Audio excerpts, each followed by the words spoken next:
Information you can bank on.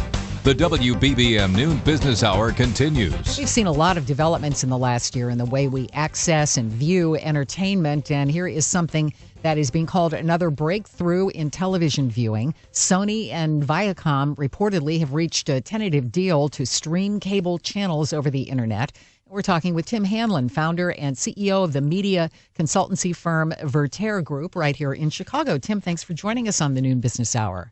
Hi, Chris. Thanks for having me. Appreciate it. What are we talking about here with Sony and Viacom?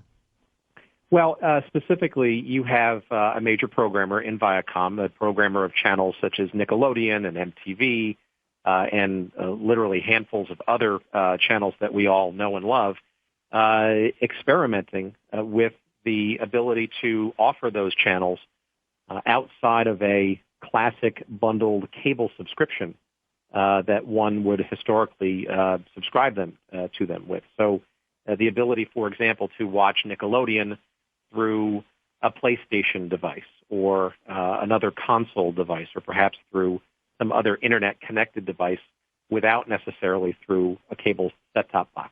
So how does this add to the growth in the new ways that we're accessing our entertainment? Well, it's certainly a recognition, at least on some level, from television programmers that a cable or satellite or telco TV, AT&T Uverse, for example, subscription may not be the only way to distribute content to consumers. I think many consumers, many general viewers of programming question and see an ever-increasing bundle of services from their cable provider. The prices keep going up, and they also question how many channels they really watch, and what if they could perhaps only subscribe to or watch the channels that they're actually interested in. This is kind of the beginning of experimenting with that idea, unbundling, if you will, a big package of channels and allowing maybe consumers to purchase and view only one or two or a handful of the ones that they really want to watch. Well, as someone who follows this almost as much as you do, perhaps, Tim, the what if is still a big barrier because, let's face it, cable is the easy way to watch TV, and there is a huge learning curve if you want to break that cable link and use some of these alternatives, whether it's a Sony deal or Roku box or any of the number. The Chromecast might be one of the easiest ways to do it, but that's still to be proven too. So I think the bottom line here is, as far as cable TV is concerned, this is still a very healthy industry, and is it not likely to remain so for the foreseeable future?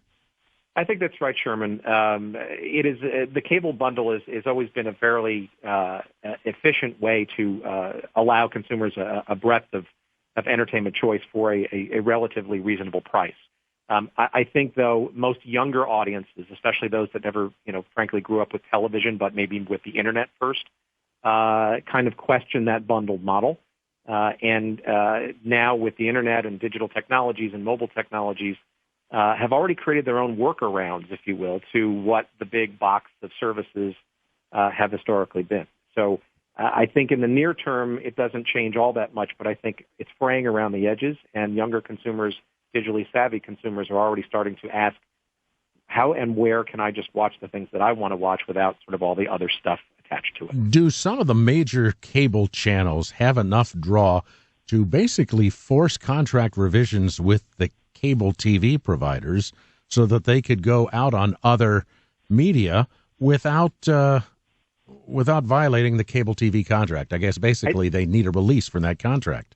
Yeah, I think that's a great question. I think a lot of the carriage agreements, and again, this is sort of inside pool, and consumers don't really see this on a day-to-day basis, but channels basically get carried by cable and satellite operators, and then they package them up and sell those to consumers.